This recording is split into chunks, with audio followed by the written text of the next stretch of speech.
Hi. Um, yeah. One second. Great. Hi. It's Matt Black, and this is the podcast. So let's get started.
The following podcast will feature some explicit content. All right, guys, what's up? What's going on? It's Matt, and welcome back to the podcast. First of all, I want to thank Summer Shelton and Clayne Crawford. So I went to go see a premiere on Saturday, which I should have recorded my podcast on Saturday. Massive failure, but I went to go see the premiere of their new project called You and I. And this is a fantastic project. I'm a big fan of it. I love it. It's just great. Basically, it's a movie about this small town girl who moves to a big city. She moves to New York, out of Tennessee. So now she's in New York, and her love interest, the guy that she fell in love with in Tennessee, who would be like the hometown boyfriend, he's still in love with her. She goes back to her hometown in Tennessee, finds out that he's still in love with her, and as a result, she then decides to they get into it or whatever, and then ultimately they end up together in some degree, some capacity, really. I thought the movie was fantastic. I loved it.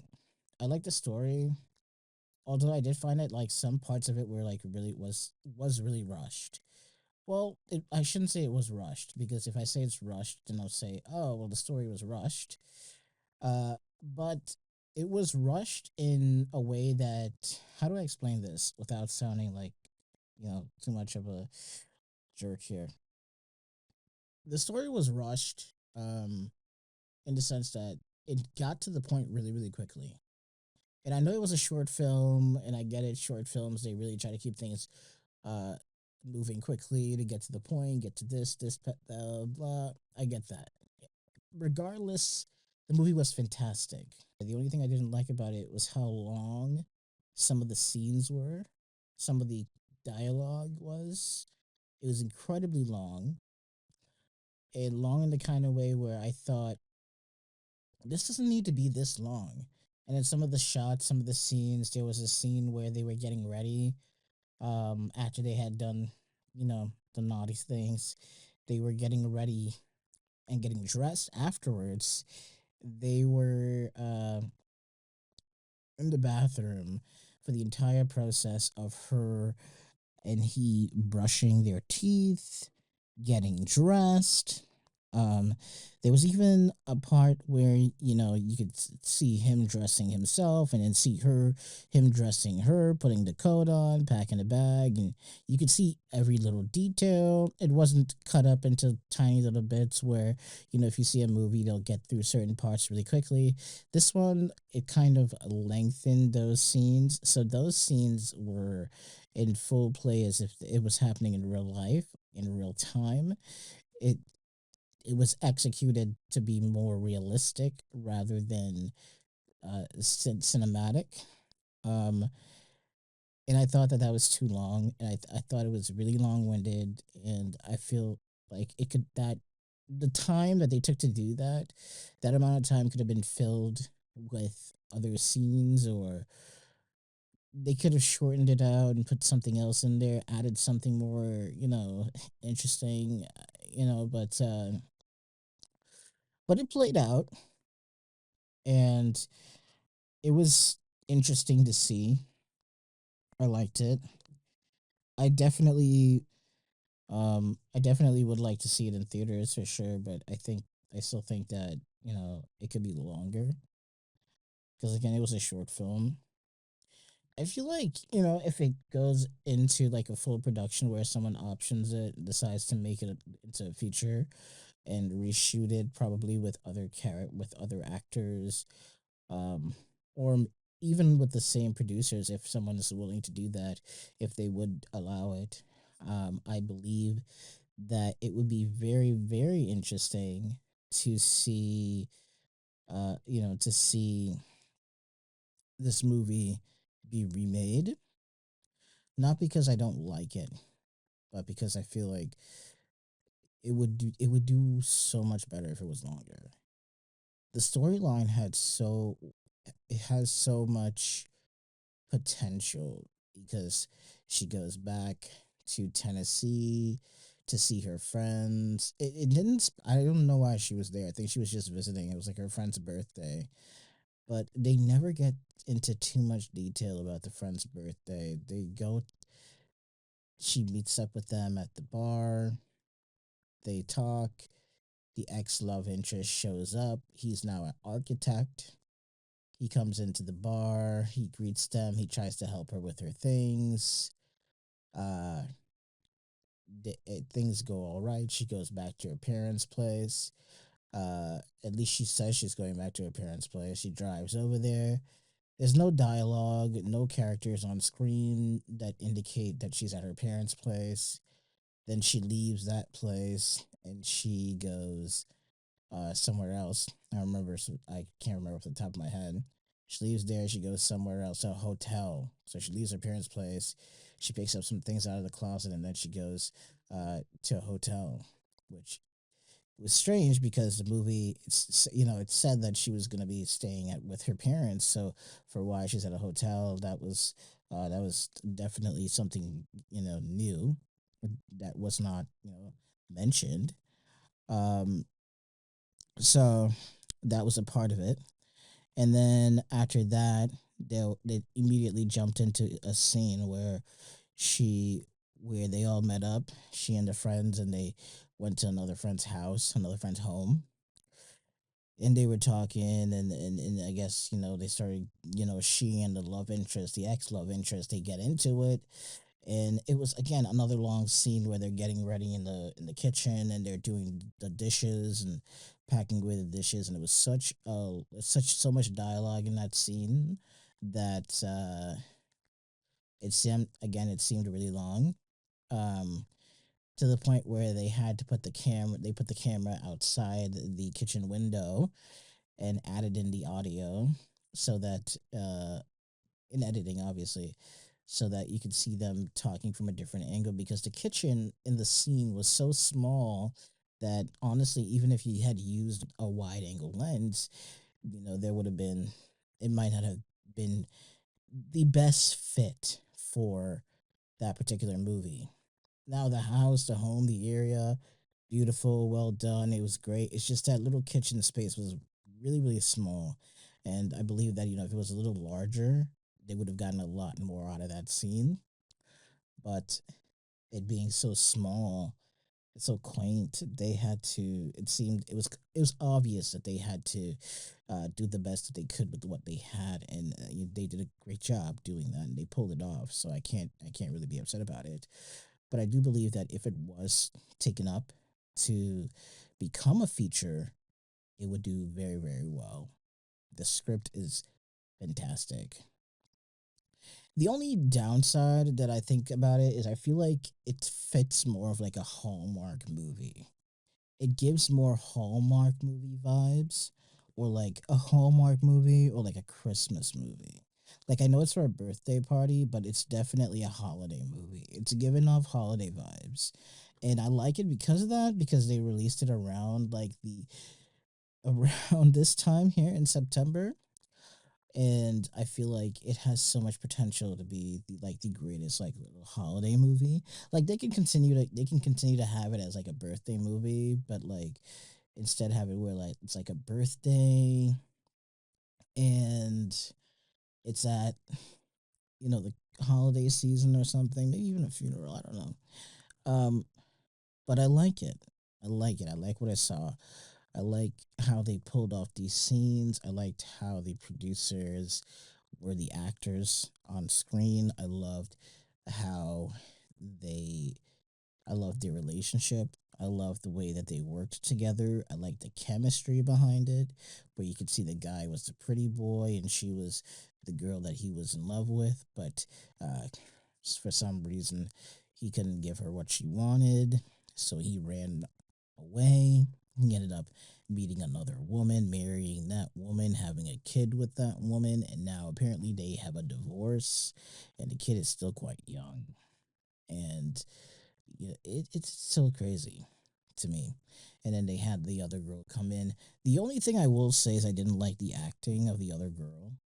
The girl that was meant to play Shelton's friend on screen, the girl that played the on screen friend of Shelton, I was not a big fan of her. I didn't like her acting. I personally felt like her acting could have been so much better. She could have done so much better, but it seemed like it worked, like for what they were doing. But there was an opportunity there for that scene, uh, for her acting to be so much better.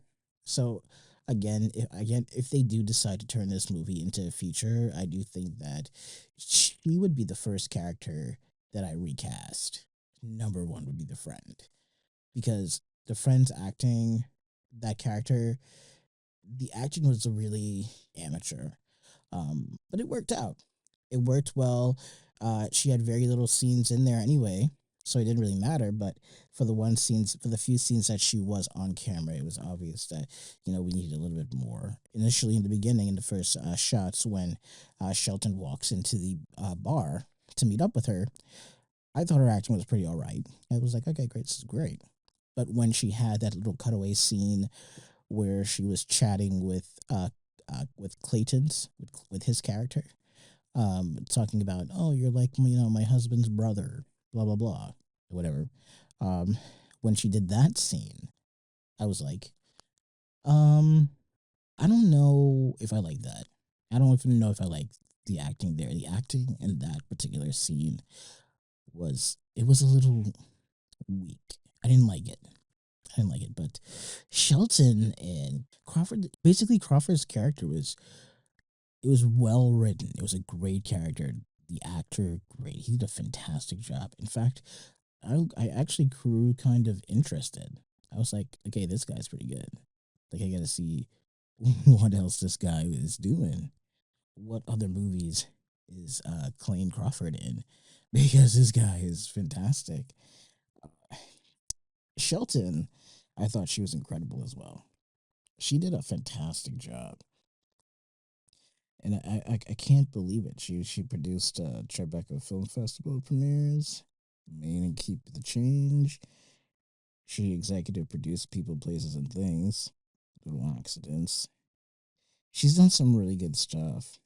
Great work, and I'm actually really intrigued by her. I think this is incredible. My thing is like these guys, they have this movie is fantastic, and I would love to see it done as a feature. And it got me thinking, like, hey, I would like to take this movie on as a feature, but then I was like, I don't know how I'll do it. There's got to be like magic somewhere, some kind of magic in me that would get me to say, hey, I'm going to take this movie, I want to option it, and I want to build this into a feature, a Hallmark feature, and give it off to Hallmark, and let Hallmark put it out on their network, on their work, maybe give it to Netflix or something. A nice little holiday thing. I think it would be very cute, be very adorable. It's very romantic. because there's so much potential in it. Because at the end, when he finally realizes, okay, well, blah blah, and he chases her back, like he runs after her and he goes back to New York. I imagine that's where he was because they didn't really show New York. They just showed like him sitting in her stairs, like on the stairs of like her apartment building. I believe that's what was going on there. Like that scene where he runs to New York. Come on, there's so much window there, dude. So much window there, dude. Like you could have. So much window, especially like with the apartment too. Like I would have had it in a different like apartment building, like still the same apartment building where you could probably sit on the stairs too. But I believe that I would run in there with like so many more options because I think that's like it's first of all it's like the most archaic thing to do in movies is to have the guy like show up at this woman's place.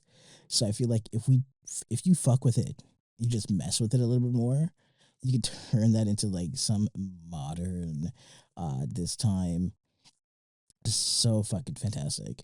There's so much potential there. Like if I was redoing it, I wouldn't put him on the stairs. I would find different ways, like the elevator, or like have him sitting outside of her front door to her apartment, like to her penthouse or something, or have him show up with like her delivery. She probably orders delivery and he comes in. But the way they had it was he was sitting on the stairs and she was coming home from work and she's walking up the stairs and that's when she sees him. And I was like, yeah, great. Why don't we get her opening the door? Why not get a shot of her opening the door? Why not get a shot of him changing his of him, doing different things? But like it doesn't necessarily show you that. And then like the thing about it is then I believe uh it was so sad. It was so sad. I didn't like the way it just ended like that. And then they get together and they're in New York. Like it looks like a New York apartment, but it's so small. Because New York apartments are so small, so I can't even complain. And and they were just making out. They were in love. And it ended there with them basically ripping each other. It's not ripping, but gently removing the articles of clothing on each other's bodies. My voice cracked. Holy shit. I thought that would be much sexier. Gently removing the articles of clothing off of each other's bodies. Ladies. And I thought that was incredible. I thought it was the most insane things to see. I love it. I like it. I recommend it. You and I by Crawford and Clayton. And Clayne Crawford and Shelton. Great movie. I love it. Great short. I love it. Again, I'm sorry about the name thing. I really am bad with names. If you can get over the fact that I'm bad with names, like we're good. Because and then I think that okay, I do want to apologize because a lot of people I know like a lot of people in the industry are very particular, so like they get really upset when people mess up their names. Hey, I just want to say I am so sorry. I am so bad with names, and sometimes I'm so confident even when I'm saying your name incorrectly. So I just want to let you know I'm really bad with names. I'm trying to get better. I will get better. I will get better. Cue the ready set. I will get better. And I will get better and do a better job. It was great. It was fantastic. I loved it. Um, so I love that short. It was great. I was invited there by them. It was amazing. I loved seeing it. I bought my ticket. It was incredible. I loved it. It was really small turnout. I loved the Q&A at the end when I guess another person was also invited. They asked, "Hey, why did you choose to have so many long scenes?" Which is a question I had as well. Why did you choose to have so many long scenes like the one where you're getting dressed and you're brushing your teeth and getting dressed and you're going through the whole 9 yards of what it's like getting ready in the with a couple getting ready in the morning, and it was unnecessary because it was so long winded. Like you would have been like, what? Um, So someone asked at the end of the Q&A, they asked, "Hey, why did you choose to have this part of the movie be so long-winded?" And they said that I believe she said she wanted it like that so it could give sort of a realistic feel of things. She was very excited about it. She seemed like she really liked it. She really loved the way that she made it, the way it was produced, and she was incredible. But in the movie, I don't want to give too many spoilers away. Like cue like the bells and shit. No, that fucking movie, dude. The editing was fucking killer.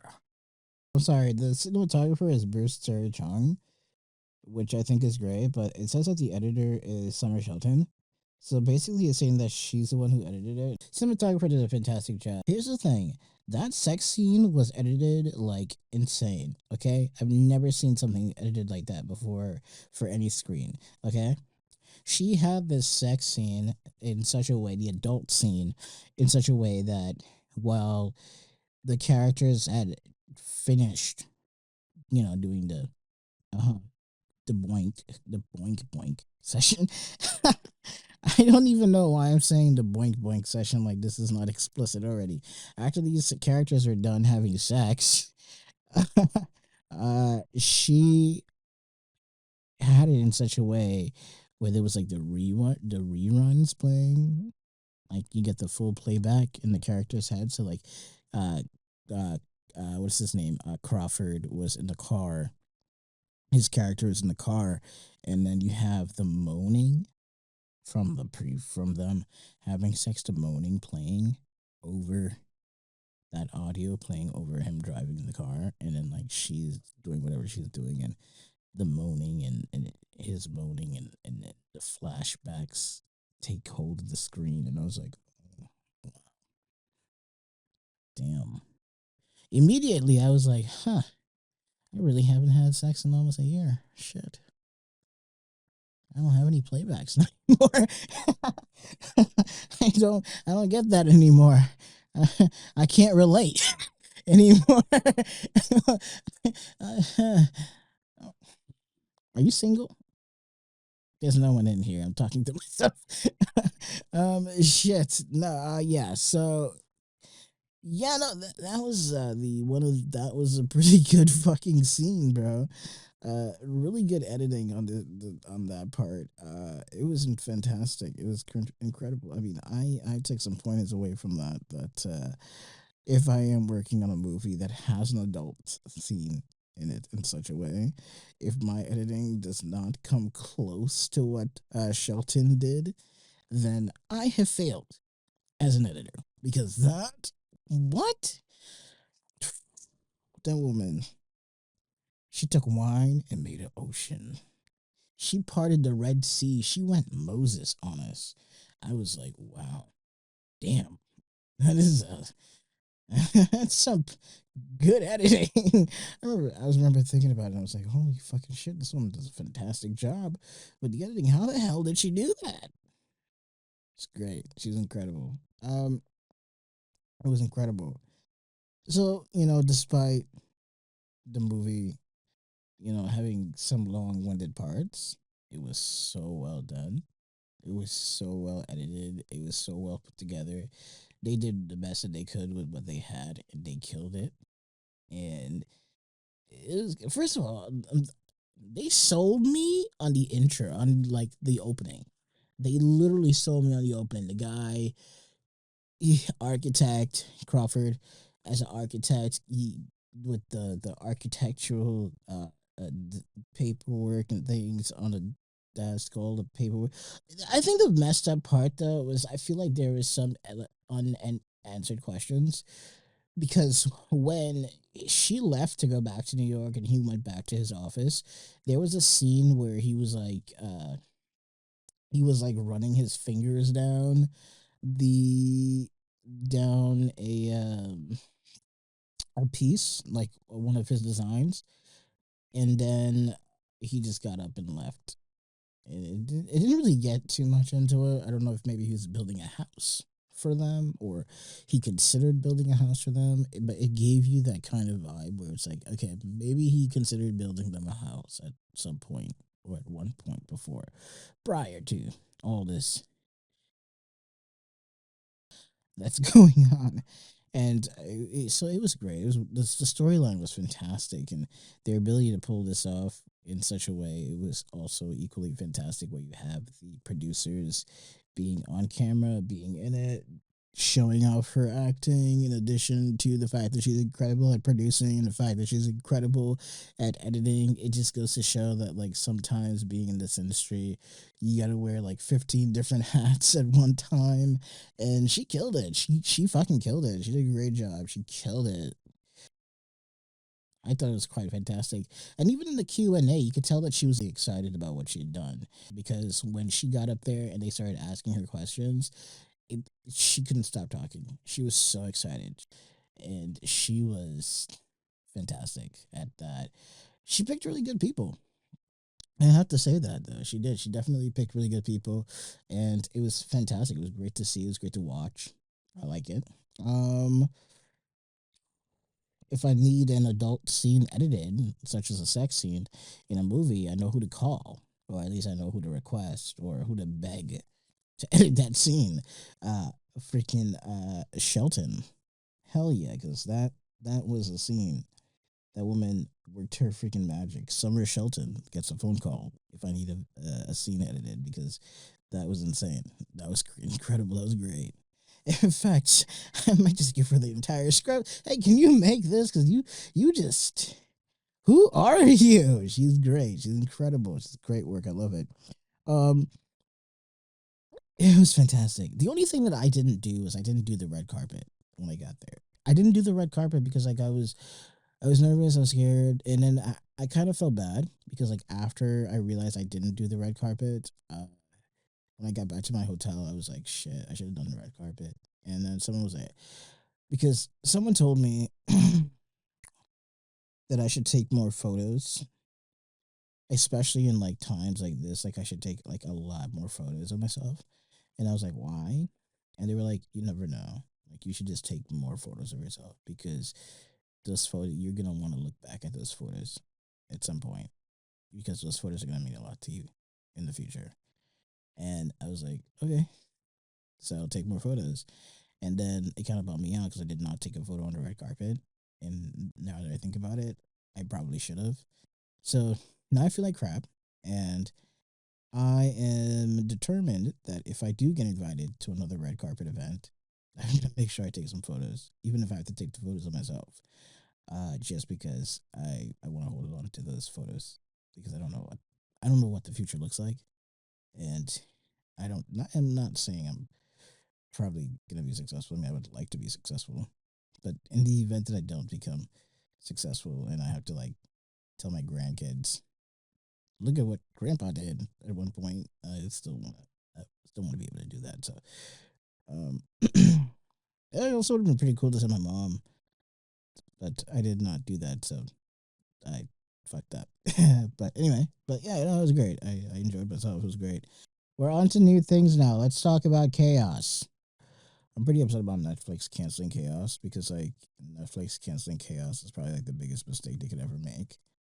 Like out of everything that they did and that they have done, canceling Chaos is probably the biggest mistake. I think it was. Um, the reason why I think it was like the biggest mistake that they've ever made is literally because like they have other movies on their streaming platform that are like the same genre of movie, or in some way just equally as identical. Like, come on, dude. They have Lucifer, and Chaos kind of like it verges on Lucifer. The only difference between Chaos and Lucifer is that Chaos is about like Greek mythology, and Lucifer is like about God and angels. And Chaos is like not that different. It's about God, but God is like Zeus and like all these other things like Nero and all these other Greek mythological gods and things. So Medusa. blah blah blah, the underworld. It's no different than what with fucking Lucifer. So seeing Netflix cancel, well, yeah, seeing Netflix boot Chaos after one season was kind of fucked up because I was like, dude, you guys saved Lucifer. Like, let's not forget that Netflix saved Lucifer after 3 seasons because Lucifer was like on what, CBS, NBC, or something, and then they were on there for like 3 seasons, and then like whatever network they were on, NBC, CBS, which is like they gave them the boot because they were like, yeah, no, we can't have you on here. So they ended up putting uh, Lucifer on Netflix. Took up Lucifer. I guess one of the producers met up with bumped into Tom Ellis, and then they took up Lucifer, and Lucifer ended up pumping out what, like 3 or 4 extra seasons on Netflix once it got on there. And so the idea that they would have Chaos on there for like one season and then say to hell with it is kind of like stupid because like Chaos has the potential to like bring in like a lot more viewers to Netflix, and I believe that it can because it's so well done. And it left on like a fucking cliffhanger. It literally left on a cliffhanger in such a way that it was obvious that season 2 was gonna be fucking killer. Like I was prepared. Like I watched it and I was eating my coconut talenti tortellini. What basically I was eating my gelato. I'm so bad with words today. So it's like 3 o'clock in the morning. Uh, I'm sitting there, I'm eating my gelato, and I'm watching Chaos. I'm like, this movie's, this show's great. I like this. Really because I like shows like Lucifer. Like I love shows like Lucifer. I love those mythological, celestial, uh, gods and universe type shit. I don't know why I kind of like them. Seeing like mythological and celestial creatures just kind of like meddling and mixing with like regular humans on like planet fucking Earth is like fucking sick. Like that's pretty cool. Like I feel like if you don't like that kind of a show, like I'm the audience for Chaos. Like I'm Chaos's audience. Okay, like I'm Lucifer's audience. I'm Lucifer's audience, and that's exactly why I'm Chaos's audience because I'm just like, yeah, no.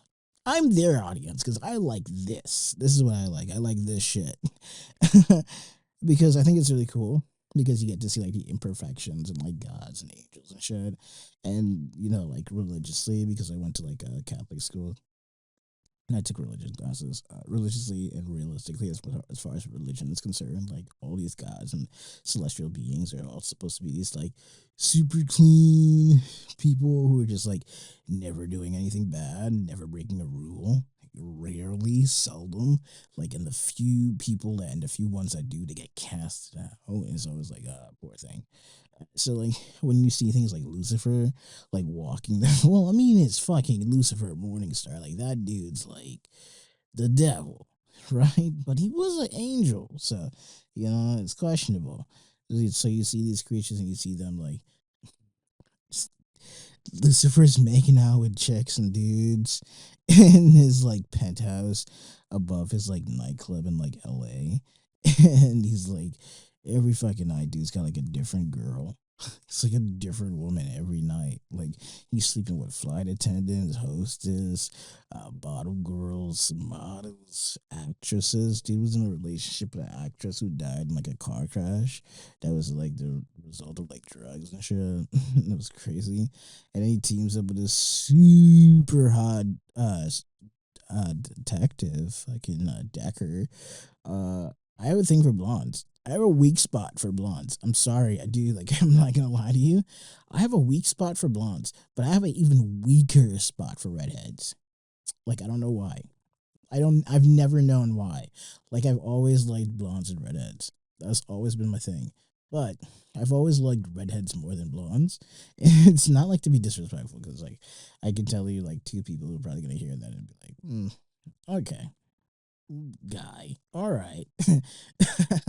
But I will be honest.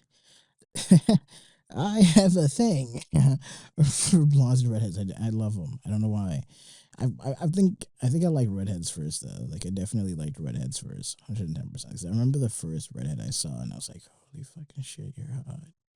I was like, "Holy fucking shit, you're like a ginger."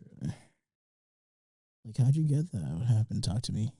And like and it was so I was like, yeah. And since then, I've just been into them. But then this summer, I was like super into blondes over the summer.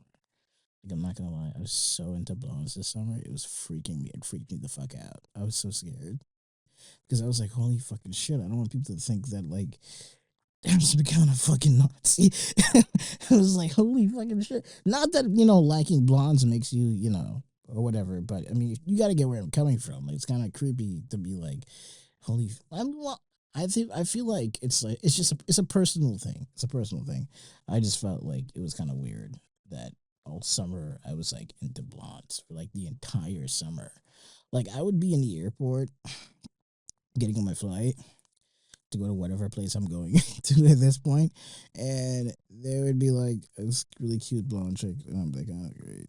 And then I really like I don't know, like it was so fucking weird, dude. I still don't understand. Like all summer, I've just been like into them.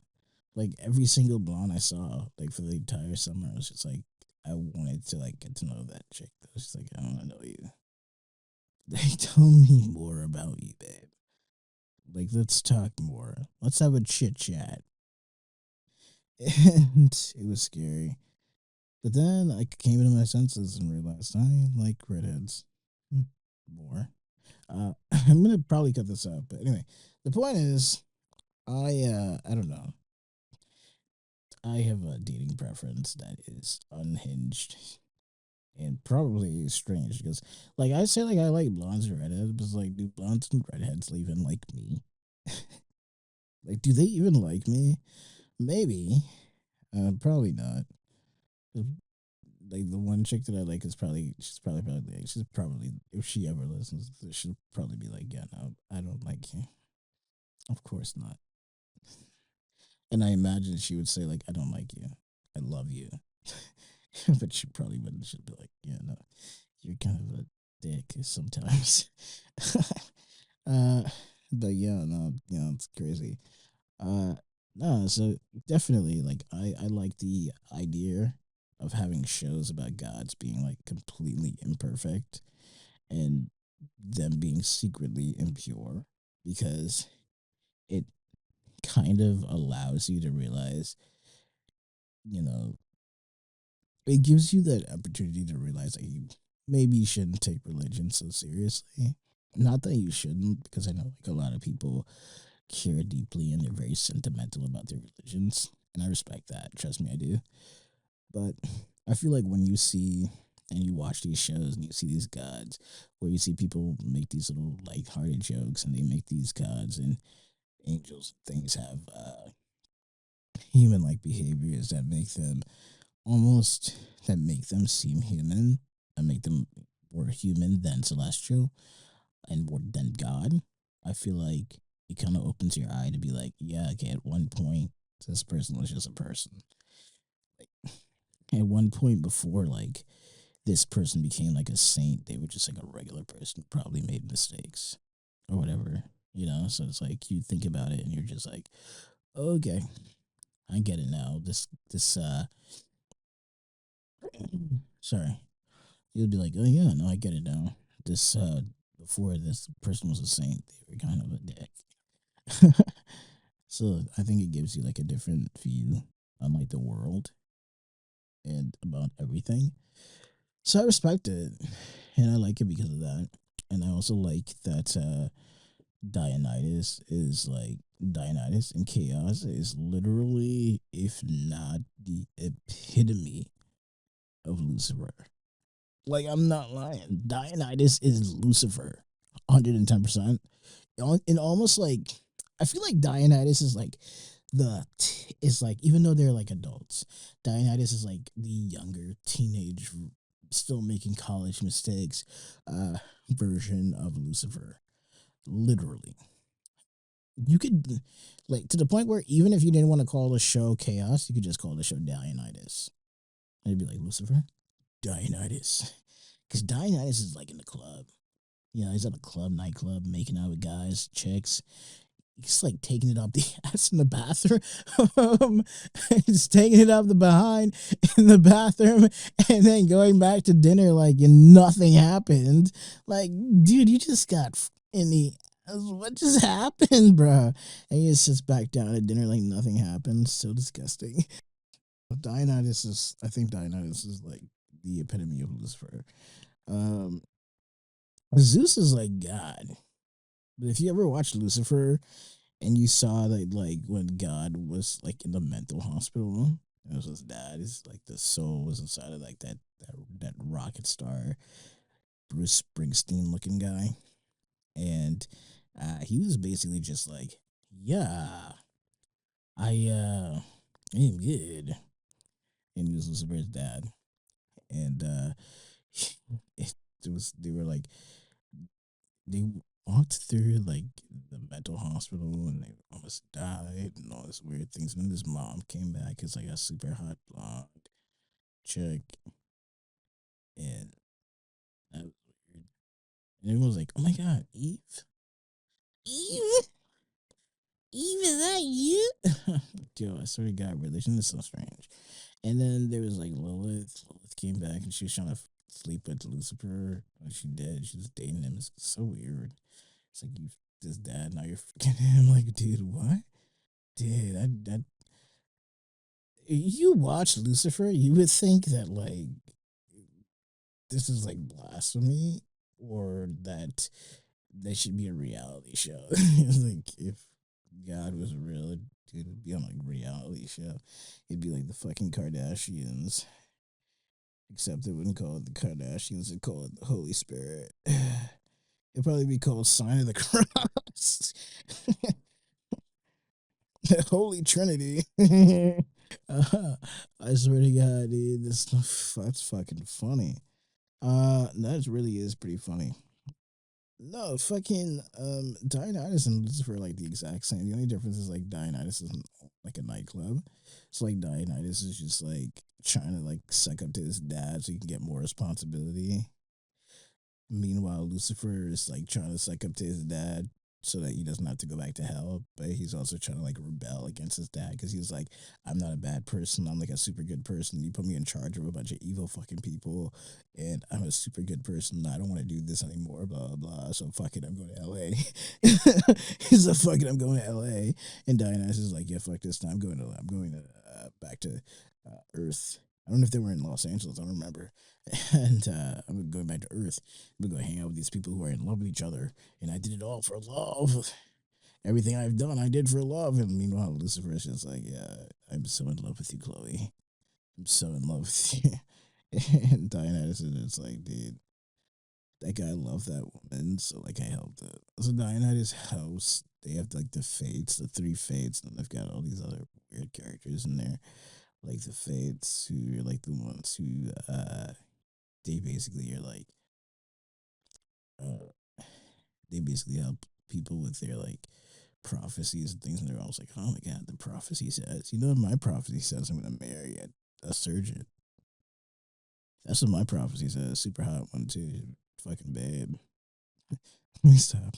Um, that's a nervous laugh. Yeah, no. So yeah, like it's pretty cool.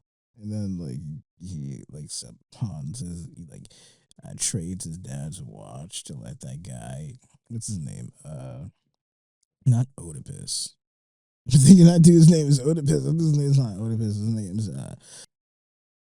Orpheus. Huh. Yeah. So he tries to help. Like basically, Dionysus tries to help Orpheus go back and get his wife because like he buried his wife without like a coin because he wanted to go back and get her and bring her back and stuff. But like apparently, like no one knew that like the underworld was not letting souls back on the earth. So like everyone's just like, oh my god, yeah, reincarnation. There was like no fucking reincarnation happening. Reincarnation's like a fucking scam. They're basically just like keep putting out babies. Your grandma's not coming back. Your grandfather's never coming back to Earth.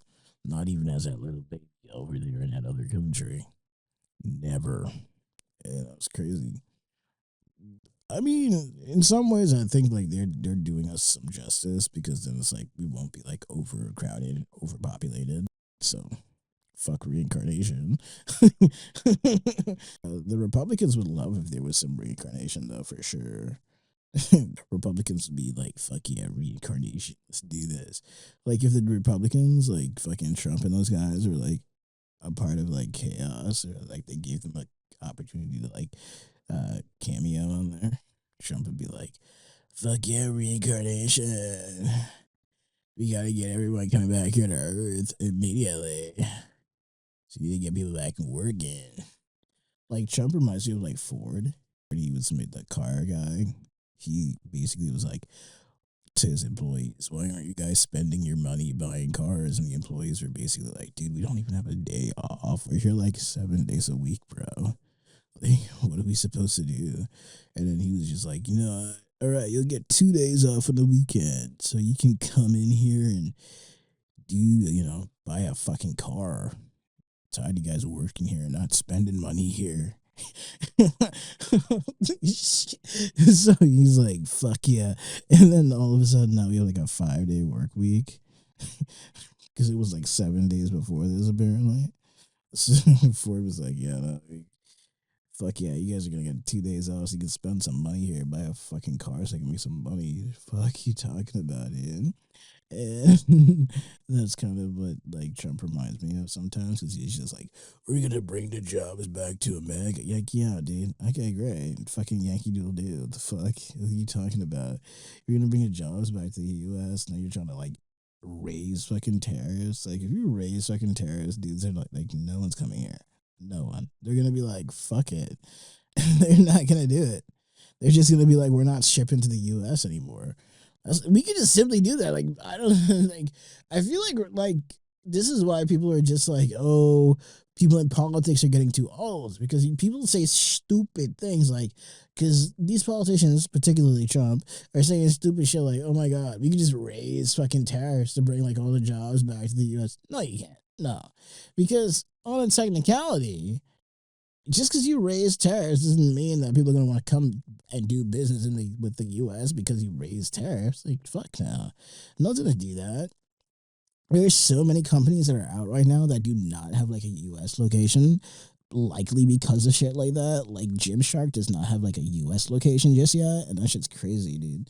I really want them to have a U.S. location because they have like a U.K. location. But if Trump gets in the office and he starts talking about pumping up tariffs and stuff, like I'm never gonna be able to walk into a Gymshark store, a Gymshark store because of that guy. I'm gonna be stuck with Young LA. No hate to Young LA though, but I really like Gymshark. So I'm just saying, Cam, if you can just get in office, I can go to a Gymshark store in fucking Soho, please. Ordering is expensive. Like, it's like $40 for like a pair of pants that are like not on sale. Like, come on. Like, I need pants. So let's be good to Tyler. Okay. Thank you. Sincerely, Ty. Anyway, but yeah, no, so like Dionysus is like literally the epitome of Lucifer, and I think that we need to give him like some respect and treat him like we treat Chaos like we treat Lucifer, and we should definitely, and not we, but Netflix should definitely renew. They should totally renew, and in an effort to get Netflix to renew, I have been streaming Chaos like every day. Like, I'm watching Chaos every day, like I want Chaos back on Netflix. I need season 2. Like, seriously, you ended on like a fucking cliffhanger. The greatest cliffhanger ever. If you watch Chaos, you watch season 1. I swear to God, baby. Oh my God. Season 1 is fantastic. It's so good. It made me want to rip my shirt off. I wanted to get naked to watch it because I was like, yes. There's like so much like super alphabet mafia stuff in that in that show. It's incredible. Like, Lucifer was sort of pushing it. They were kind of open to it. They would have like a couple things, but it was mostly uh like like straight stuff. But like Chaos is like non-binary director, non-binary like producer thing. There's like a transgender actor in there. Yeah, no, that show's fucking fantastic, and they better not get fucking political on it either, because if the politics of it is why they decided to cancel it, then especially with the looming election that we have right now, I can totally understand if maybe what they're doing is, in my eyes, and I might be wrong. I think that production costs might have been too large, because it seemed like maybe season two season two seemed like there would be like a massive fight, like some sort of a war, and it would be fantastic. I thought it'd be great to see that little war, Zeus's family turn on him. I thought it would be incredible, so cool to see the wife go after him, the wife get the guy she's in love with, blah blah blah, the tongue ladies. uh, Tacitus. I'm prepared. I fucking love it. The way they rode through that. Oh my god, dude! I'm telling you, the desert. They were walking through the desert together. It was incredible. I was prepared. I am so prepared for like season two. I want to see it. But I think the reason they canceled it has a lot to do with the election. Like I know I said like on Twitter, I was like, "It's probably the production cost. It's probably going to be too expensive to produce."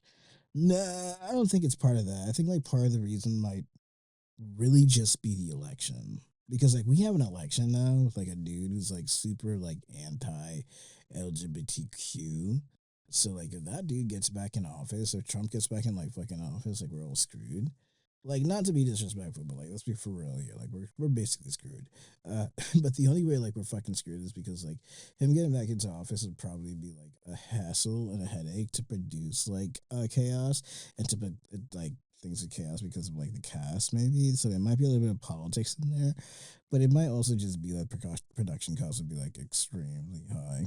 So I'm not too like over the moon about too much stuff going on there, but there's definitely a couple of different things that we should be concerned about in the production of Chaos.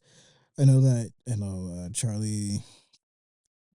did like an interview where they asked about it, and they said that they really want it to be at a bare minimum like a limited series. So I started saying like fuck, like Hulu should take it. Like they should shop Chaos around to Hulu. If Because Disney owns Hulu, and Disney's like super LGBTQ, like they're like super open to it and like don't care. They just like stand up for themselves, especially about their LGBTQ like alliances with them, with other like politicians and stuff. So Disney's not gonna like back down from a fight. Like if like Trump got in office, if Trump got in office and they were trying to produce like season two of like Chaos, like Disney would not back down. They'd be like, "Fuck you, dude! Like we're making this shit. We're gonna do this. It's gonna be sick." And Netflix, I think Netflix should continue to produce it. But I mean, like, if Netflix is not going to produce season two, I think Hulu should, like, for sure. I know Disney would kill for that.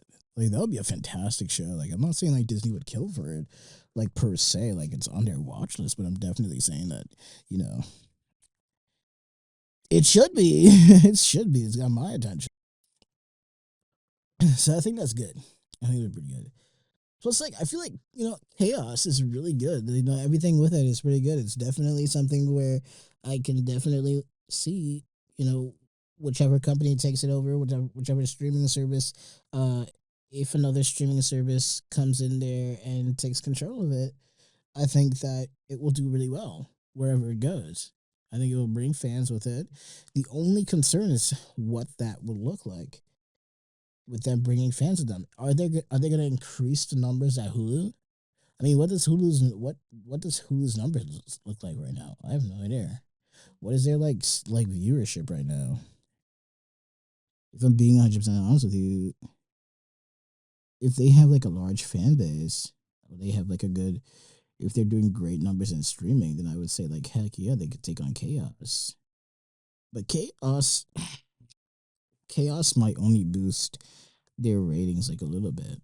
Like Chaos could probably like boost their ratings for like the first month or two that it's on there, or like the first few like days or whatever that it's on there. But like, is it really gonna to benefit them in putting Chaos on there? Are they gonna do well with it, or are they not?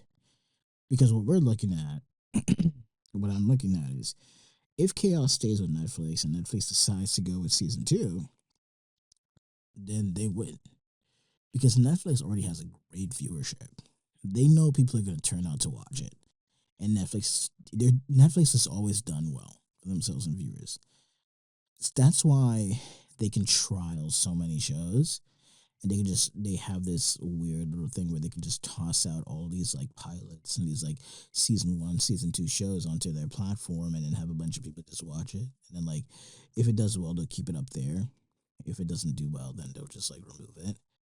And the thing about it that I didn't like is that because I don't know if there's some sort of like new rating thing that they're doing, if they're trying to see like, hey, we'll put this show out for like one season. If it does well in season one, we'll put out season two. Or in the cases of like special shows, they'll probably be like, okay, let's see how well it does. And if it does well the first few times, let's see how quickly the numbers decline. Maybe they have a time frame for when the numbers decline, and then they just go from there and say, okay, well, if the numbers decline by like this time of the month, by this amount of time, then we'll pull the show.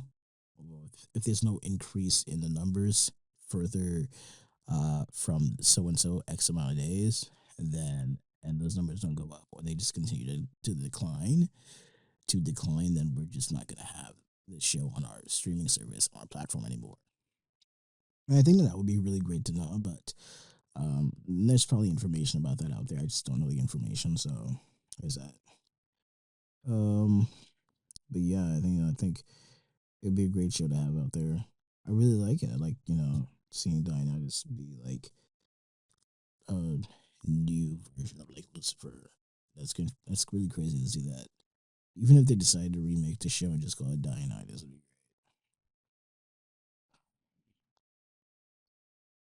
where I think they fucked up though is not doing like a Green Lantern. Like, actually, you know what? I'm not gonna lie to you. That no one fucked up not doing Green Lantern because I know like for a few years back, for a little while there, we had a lot of shows that were doing we had a lot of comic book shows going on. Like we had Marvel doing their own shows. We had DC. DC was all over CW with like the Arrow, the Flash.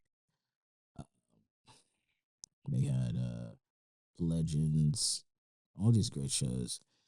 They were all over there doing that. It was a really good time. Supergirls, Superman, Lois, and the other one. It was a great time. For superhero shows. I liked it a lot because I liked watching the Flash. The Flash is like my favorite superhero. Like I don't think I have any other. I don't even think I have another favorite superhero. Like the Flash is just my guy. Like the fact that that guy can like run through space and time and there's so much physics involved in what he does. I automatically I was into it. Like the science, the math, the stuff. Like I was sold. I was sold. Space time. As soon as you started talking about space time continuums and what is it? Particle accelerators. I was like, fuck yeah, there's one in Sweden. I like this. I want to see more of it. And they really had me there when they had like you know Bartholomew Bartholomew fall in love with Iris. They had Cisco. I was really upset when Cisco left. The guy that played Cisco, Ramon. Cisco, I hated when they got left. I was like, no, what the fuck? We lost a fantastic character here, dude. Why? I love that guy. He had like his character had like all these really cool T-shirts. Was, he was super cool. Like his brainiac engineering, like tech, bro. It's really interesting. And then they had him replaced by this other guy, um, who was great, but I knew the cast wouldn't last with that guy on there because it didn't make any sense because he just didn't fit it like the cast. Like he's a great actor, but it just I don't know. I felt like I was gonna get tired of seeing him on screen. Not no hate, not because of anything. I just Chester, fucking Chester, he was a great guy. It's just that I don't know. Like it kind of I feel like the Chester guy had potential for sure, but you're replacing Cisco Ramon here. I'm never gonna like allow you to get away with that, DC. What the fuck? And then they had what's the chick's name? Ice Queen, Daniel Panabaker's character. Um, I remember Daniel Panabaker. The minute I saw her, I was like, "Oh, that's the chick from Read It and Weep on Disney." I was like, "Oh, look, it's a Disney chick." I swear to God, I was like, when I saw, I was like, "Oh, dude, like it's a chick from Read It and Weep on Disney." So I remember watching Read It and Weep. Don't ask me what Read It and Weep is about because I can't tell you. I just remember that she was in that movie with like Kay Panabaker's sister. So I was like, "Yeah, okay, these two are great." The minute I saw her, I was like, "Oh yeah, she has a sister." And the only reason I know that is because I used to watch Disney Channel as a kid. Actually, I watched Disney Channel all the way into high school, like from like a child watching like cartoons on Disney, like fucking Mickey Mouse, all the way to like high school. I think like some parts of college, I would like tune into like Disney a little bit. I don't know why, because I was kind of weird. It was kind of creepy. Now that I think about it, it was kind of creepy, but no, no. I've always been like a big Disney fan. I've always been really a fan of their shows and really inspired by the things that they created. The characters are pretty kind of like after a while I got kind of tired of it because like the way they changed the shows to match the new demographic, like it was obvious that my demographic needed to be watching something else at that point. It's obvious that it became obvious that my demographic needed to be watching something else at that point. Um, so I ended up watching things like Scandal, Grey's Anatomy, because I was like, yeah, I need to watch something that is of age. Because why am I still watching fucking whatever that show is? I don't even know. The one with the nanny. That why am I watching the? I didn't even watch it. I'm not gonna lie to you. Half the time it was just on, just so I had like background noise while I was doing other things. So like I used to have my headphones in, and I would have Disney Channel on, um, because I didn't know what else to put on because I was spending more of my time on my computer. So I didn't. It didn't really matter to me what was on TV because I wasn't gonna watch it anyway. And that's that was like in college, so it was about by that time. And then I started watching like more Grey's Anatomy and things like that. And I just kind of got into that, and that's basically like my entire young adult life was like Grey's Anatomy and Scandal because I was like, yeah, you know what? Fuck it, I'm just gonna watch everything that Shonda Rhimes makes at this point because this is good TV. This is like really good TV, and I don't really know anybody else who's making good TV right now. So whatever Shonda Rhimes makes, I'm gonna fucking watch it. And then it became how I was just like hooked on everything that made. Everything that she made, I watched. Anything she made, I watched. Anything she was involved in, I watched. I really like Grey's Anatomy. I used to watch. I hated when Lexi died. It sucked. Like Lexi was like when Lexi went blonde, and then the guy, what was his name? The guy she was dating, but she was in an on and off relationship with Derek's friend. I was McDreamy, I think it was his name. No, McSteamy, whatever his name was. That dude was like in love with that chick, and like the time that she went blonde, he was like, "And blondes are more fun. You're a brunette." It was kind of crazy because I was like, redheads are more fun. Everyone says redheads are more fun, but then some people say like, "Oh, redheads like steal your soul," and I was like, "Yeah, because I gave her my fucking soul. You know why? 'Cause I fucking love her. You know, I like fuck you. Like she could take it. She could take whatever she wants from me. I give it up freely. What do you want, baby? You got my heart. You know what? Fuck my soul. Take my heart. Take this right now. If you don't take it, I will cry. Like I gotta fucking. I would like legitimately like um, crack my own chest so she could massage my beating heart and be like, "Yo, baby, I love you." Which is the truth.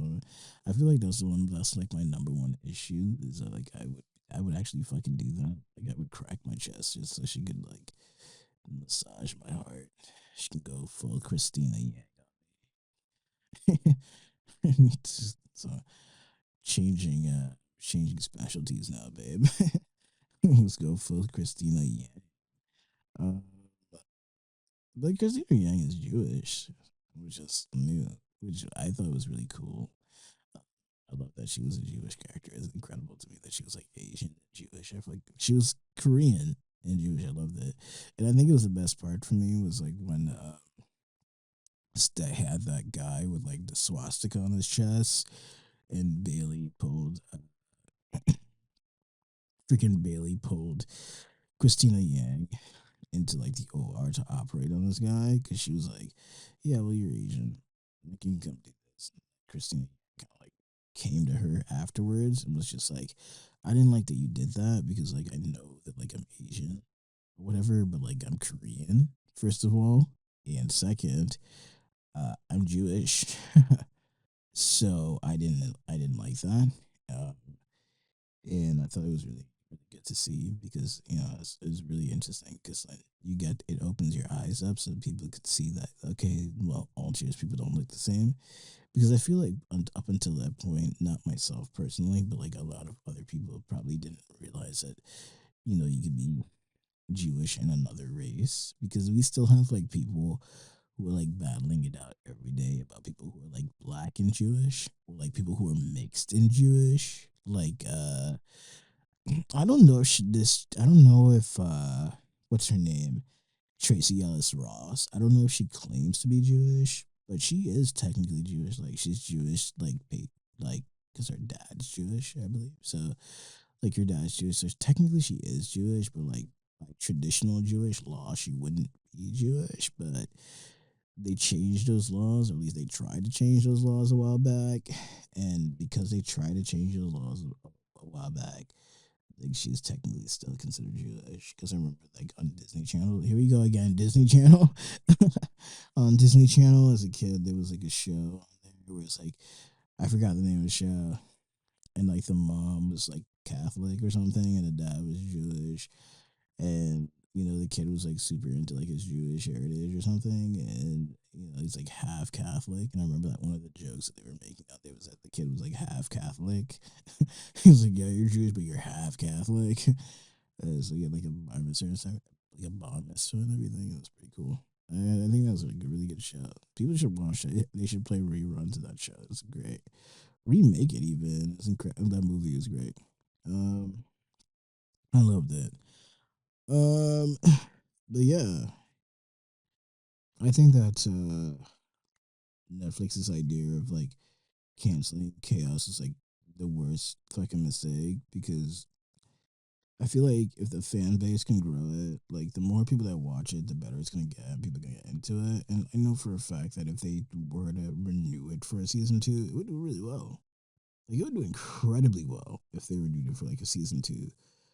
So I'm gonna keep watching.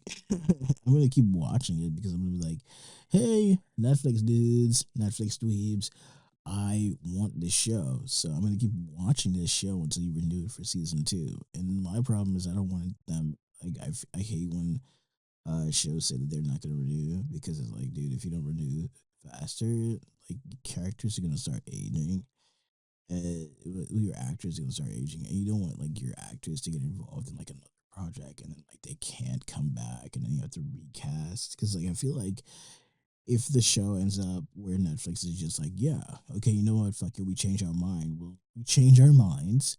We want to do like the season two. Like, what if they come back and they say that it's too late and like one of the actors is already committed to like another full scale project? Like that would suck. We've seen positive changes to shows after certain roles have been recast.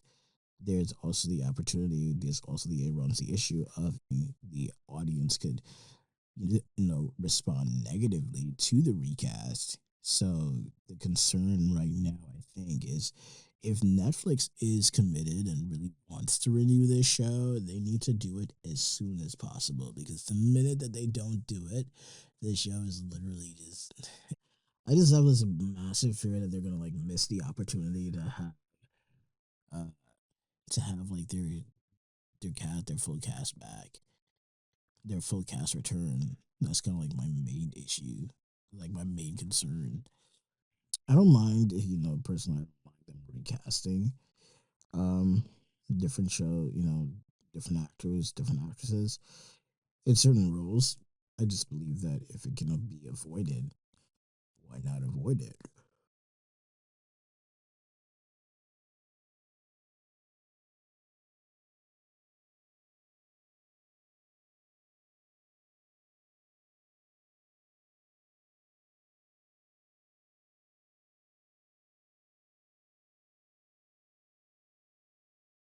How much I don't like zombie movies, but like I do like zombie movies. Like I love zombie movies. Like some of them. Like I like the zombie. I didn't like The Walking Dead. Like, I didn't like The Walking Dead. I could never get into The Walking Dead. Like I watched it like a few times and I just was not into it. The Walking Dead was not for me. I was not the audience of The Walking Dead. I'm sorry. I definitely wasn't. It was a good show and a lot of people that I knew liked it, but it was very obvious that I was not the audience for that show. I couldn't get into it. I really couldn't get into it. I wasn't into it. I was every time I tried to get into it, like I would turn on Netflix or turn it on like on television. I would always be like, no, I can't watch this. But not because it wasn't good. It's just like I was not. I'm just not the audience for The Walking Dead. Like that, The Walking Dead and Breaking Bad. Like I'm not the audience for The Walking Dead or Breaking Bad. Like Breaking Bad was good because I could watch it, obviously. Yeah, like I watched the entire like show, but like I didn't watch it because I wanted to watch it. Like that was definitely one of the shows where I watched it, and eventually I was just like, yeah, I'm really just watching this to see like how things turn out, and I didn't really like it. I didn't like it. I didn't enjoy it. I felt like the more I watched it, the less I liked it. Like initially in the beginning, I was just like, oh, okay, it's not too bad. It's giving like Dexter vibes to some extent. It was giving off like Dexter vibes, where it's like, oh, you wake up, where like the characters, it seems, the cinematography was giving off like Dexter vibes. Sort of like Dexter, but like with drugs. Weirdly, I don't know. It just reminded me of Dexter, and so I watched it. Basically this like high school science teacher and his like son with special needs and wife like I don't know what the fuck. They were like a middle class family, but like they were like fighting all the time. It wasn't like they were fighting all the time. I shouldn't say that. It was just the family was weird. I don't know. It's kind of weird. I wasn't into it. Uh, Not because the kid was like special needs. That's not why. It's just like the relationship between like the what's his name, the guy and his wife was so fucking strange. Like, I don't know, it just felt weird. I couldn't watch it. I just couldn't watch it. It felt really disingenuous, and I also felt like it was plagued by a lot of secrets and like a lot of lies. And it also seemed like they didn't have chemistry, like not the characters, not the actors, but the characters, like the characters themselves. Like if you like remove the actors from the equation and you just look at like the character, it was just obvious the characters themselves did not have very much chemistry, or like maybe their whatever chemistry they had was like gone after a certain point. So you could just tell when you watched this. I was never really into Breaking Bad because I just felt like I was watching like shit. I didn't like it. It wasn't for me.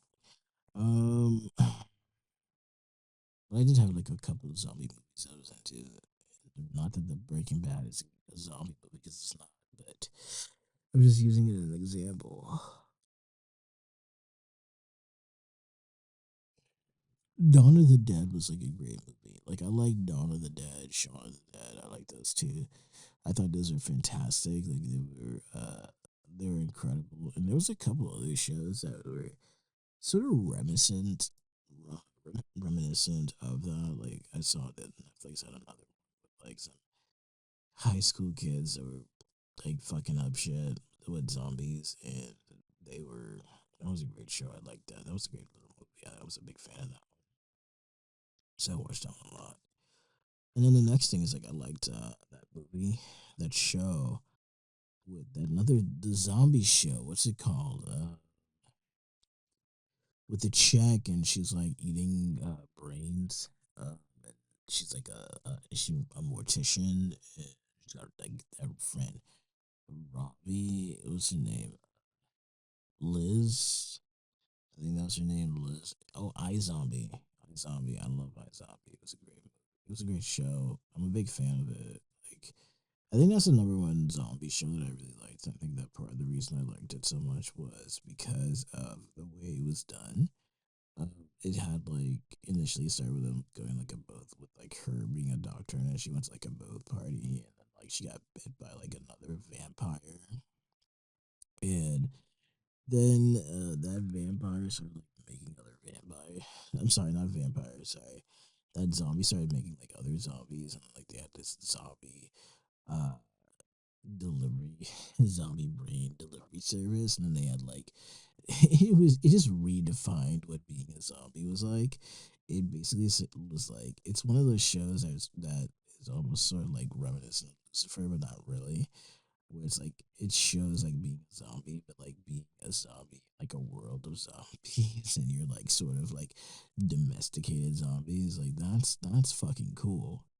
But like the Walking Dead, where you're like running from them, like firing guns at them and stuff every day. Like I didn't like that, but like the show I Zombie, where you sort of saw like zombies being like real persons, like real people, like politicians and stuff, and living amongst everyone. They're just like have their own like police and their own like schools and academy. They have their own like private delivery service and stuff like that. Like that's the stuff that I like. Like I like that. That right there is something I can get behind. It's like if you had like Buffy. I feel like I would be the kind of guy that would be into like Buffy, but I've never like watched Buffy, so I don't know. I haven't found a vampire show that kind of like reflects that kind of attention to detail and like in humanizing like vampires. I mean I know there's shows out there. I just haven't watched them yet.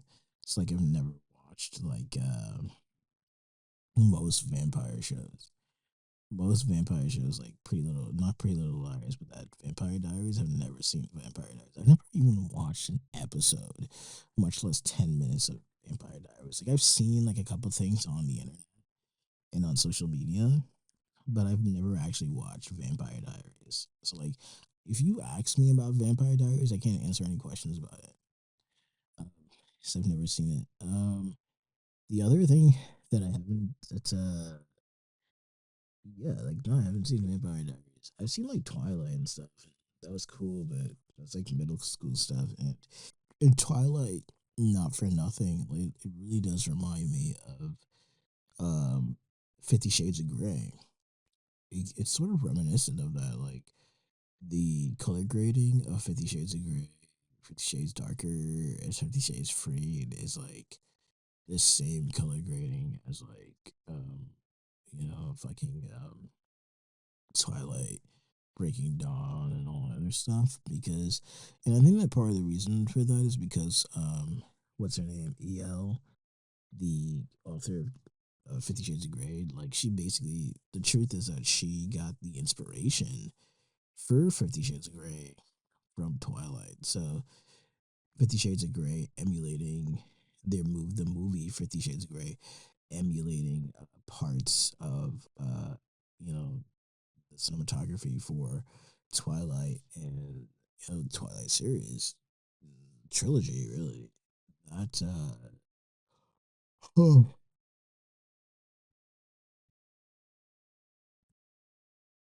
that was really something. It was really something to see. I was a big fan of that for sure.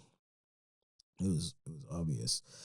It was it was kind of I guess it was kind of like a nudge into to the viewers that that she started off as you know writing fan fiction, because that's the truth. EL started off writing fan fiction. 50 Shades of Grey came to exist because EL James. Sorry, one second. 50 Shades of Grey came into existence uh, because EL James actually used to write Twilight fan fiction. Remember, she I read an article about that. She used to write Twilight fan fiction, and I guess like someone it might have even been the author of Twilight who probably came to her. She ended up changing the name. After she did that, then it became its own thing. Basically, she breathed new life into it, and it became like this thing. Like so now she had her own trilogy. Is similar to the other one. And I thought that was really cool. Um, so I respect it. I was like, holy shit, she fucking killed that. And she was like, you told me not to remake your shit. Well, guess what?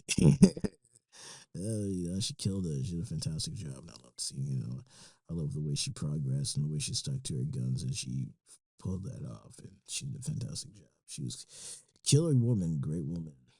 Uh, Great woman. I haven't read her other stuff, and I believe she does have other stuff. But I mean, like, if you think about it, nothing's really gonna compare to 50 Shades of Grey, 50 Shades Darker, and 50 Shades Freed. There'll likely be other projects for sure, but there'll likely be other projects for sure that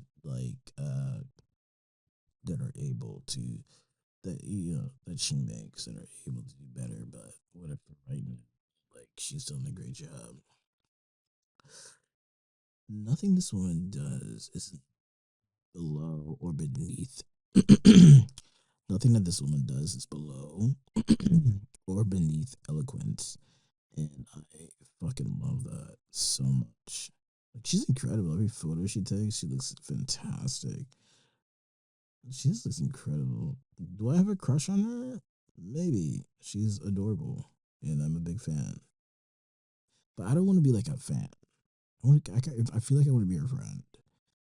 But I feel like she'd be like, yeah, you're a little bit too skater for me.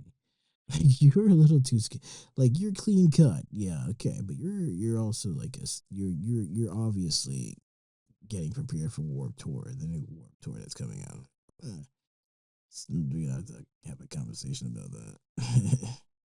um, Probably not because I don't think she'd be interested in like conversation about that. But no, besides the point, my thing is that I'm like super like tired right now because I've been up for a while and I've just been trying to get like a bunch of stuff done like all day and for a while now. And I've been doing a terrible job. Like I changed my gym membership. I didn't change my gym membership, but I took up another gym membership because I was like 5 seconds away from paying my monthly membership, and then I got a text message from this chick that works at Equinox. So you guys know me. I'm always in like some trying to meet. I'm always trying to meet people. Always trying to network with people. So I don't know how, but like I basically bumped into. I kind of met someone. I didn't meet anyone actually. I don't know how this happened. Someone got my number, and they texted me.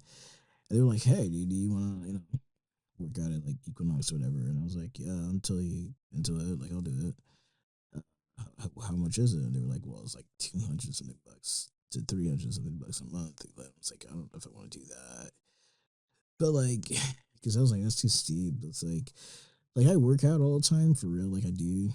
But at the same time, like I don't know if I want to spend like $300 a month on a membership because like I don't know. It's kind of something I just wasn't interested in doing. So we've been talking back and forth for a bit about not talking back and forth. They've contacted me a couple of times, or I shouldn't say that. Yeah, so they've contacted me a few times, reached out to me and said, "Hey, do you want to sign up now? We have these new locations starting here, this new location here. You should probably come out and try us out for a bit. Why don't you sign up, check us out for a month or something? We'd love to see you." And I was like, "Okay, great, I'll check it out." And so I decided to check it out, and I checked it out, and I found myself doing this membership with Equinox because they get sent me a message and they're like, "Dude, we're doing like a month free." And I was like, "Is that for just?" I should have asked if it was just for me so I could feel special, but I did not. So I was like, I saw this opportunity. I was like, oh, you're doing a month free? Fuck yeah, I'll do it. Like, I'll sign up right now. Let me sign up today. And I signed up immediately. And I signed up for this membership, and I did it for like the all access, which is like $3.15. And I'm looking at my wallet. It's like, oh shit. This is probably not the best idea for me right now. But okay. Not the best financial decision, but I'll run with it for right now. And so like I signed up, basically put myself in a contract for like the next 12 months. And I'm sitting here like, oh, I'm in a contract. This is a contract. I gotta pay you, even if I don't come. Fuck. Uh it kind of sucks, but whatever. I'll get over it. I'm probably gonna try to figure out a way to continue paying for it so that I can keep working out there because like I like it. I'm not gonna lie to you, I like it. I've been using it for the past 2 weeks, and I'm sold on it. Equinox is like the best gym. Like I know, like on social media, sometimes you'll see like a lot of people, like influencers specifically, who will complain about Equinox, and they will literally sit there and say, "Oh my God, Equinox is like the worst gym because like this tiny little detail, this one simple thing is like out of place. This one tiny little hair is disgusting. Blah blah blah. They didn't clean the shower after someone took a shower for like once." And I was like, "Dude, yeah, like they're gonna get to it at some point. Just relax."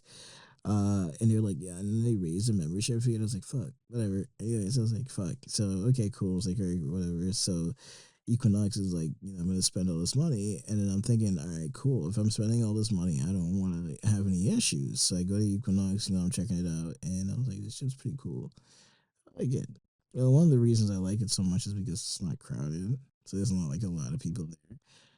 Like it's obvious that like the only people that work out there are people who like actually work out. Like people who actually work out, you work out at Equinox. Or people who just want like privacy, they work out at Equinox because like when I go inside of there, there's like no one in there. There's literally no one in there. Like the location I go to, which I will not disclose, there's no one in there. Like I go in there at like 12, 11 o'clock, there's no one in there. I go in there at 2 p.m. There's still like no one in there, and even at 5 p.m. when it's like that after work crowd, it's not even like a massive after work crowd. It's like an influx of people, but it's the equivalent of what Blink looks like at 12 or 1. It's the equivalent of what Blink looks like at 10 a.m. Literally, it's not even crazy. It's not like super packed. There's like barely anyone there, and I'm like, what the heck? Okay. And I like it because then like everything's like black and white, so I'm like sold because I'm just like all I wear is black and white, so I'm just like, well, this works out fine. This is not there's no issue here. I think that we're gonna have a great relationship for sure. And so I'm checking it out. I like it so far. Like working out there. There are weights. It's really cool. They for some like usually like I'm the kind of guy who's just like yeah I'll leave this weight alone like and I'll just leave 40 on here because I know the next person's gonna come lift 40.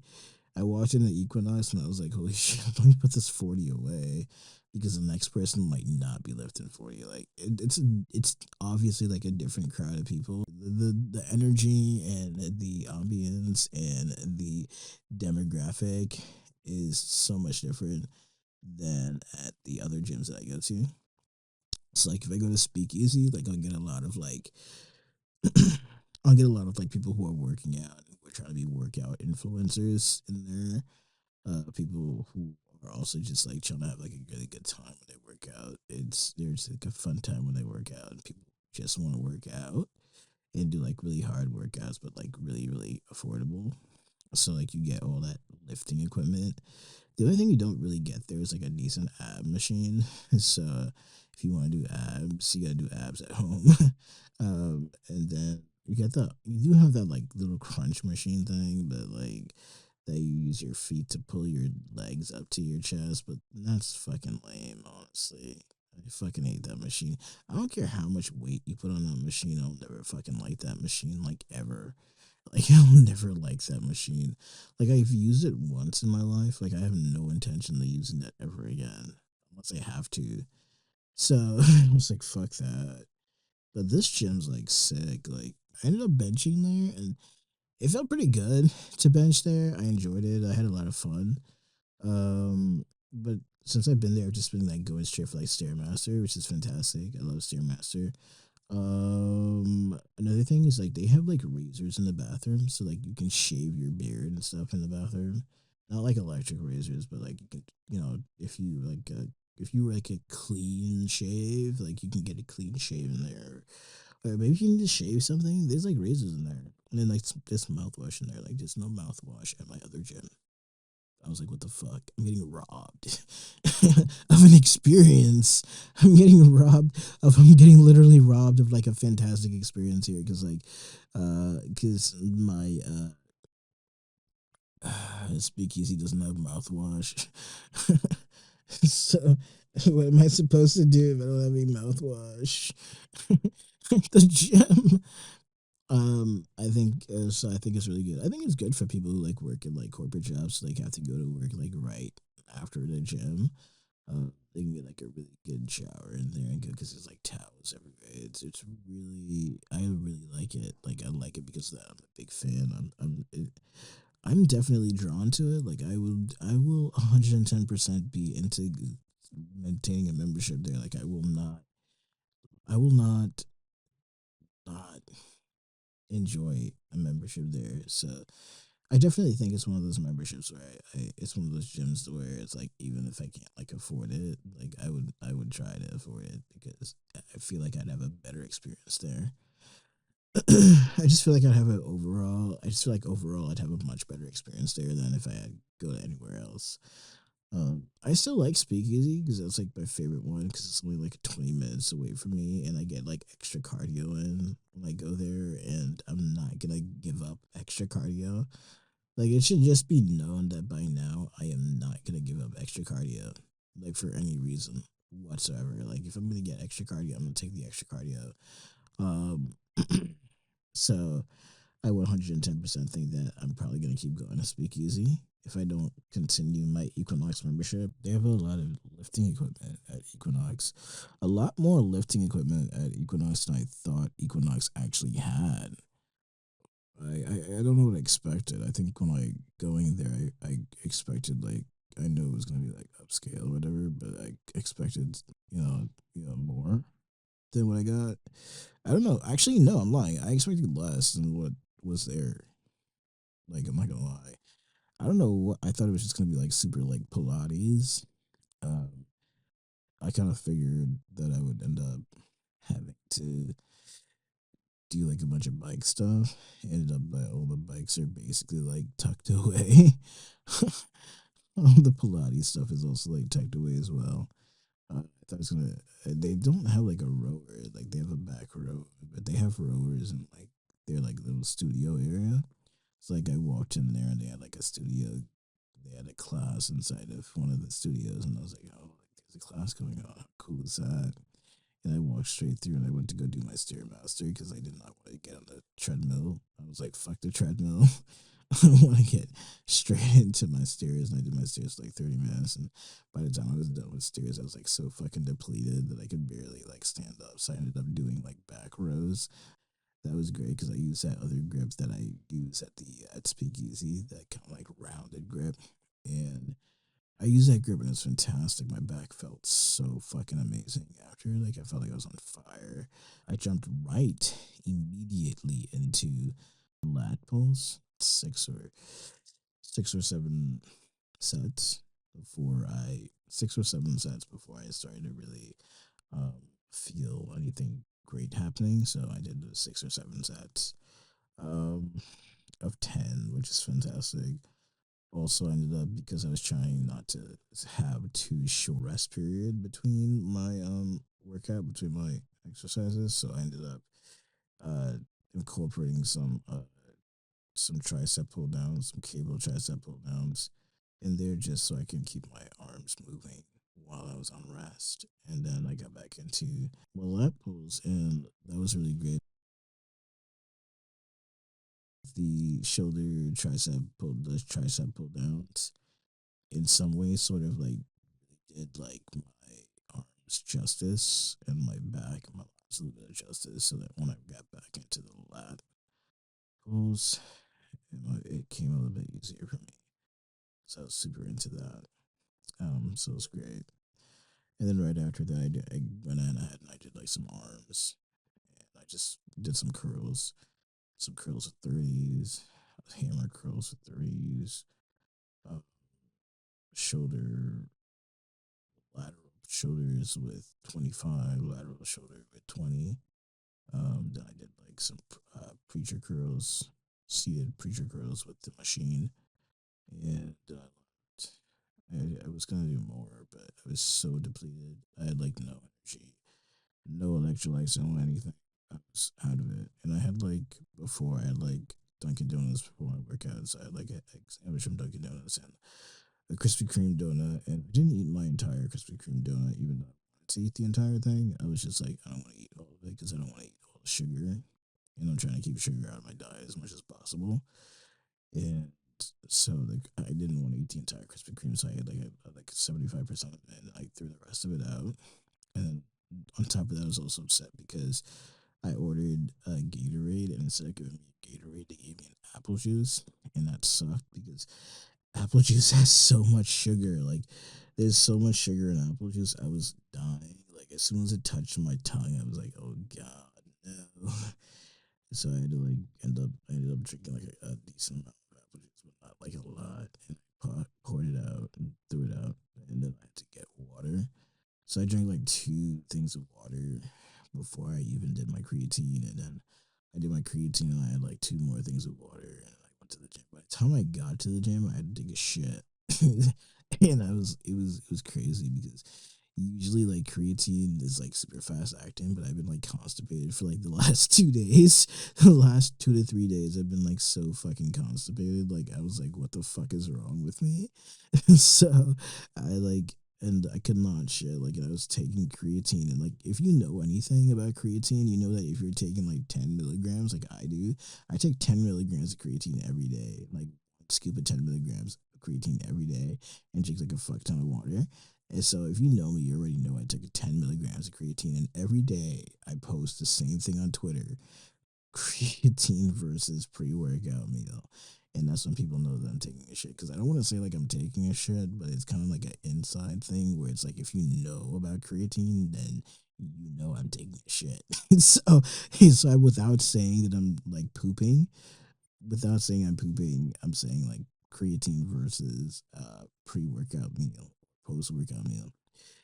And I did creatine. Creatine did nothing for me. Like I was constipated to the point where creatine did not even make my stomach boil. And like my because usually I take creatine and I dry scoop my creatine, so that creatine's going in my mouth, and then I like pour water with it.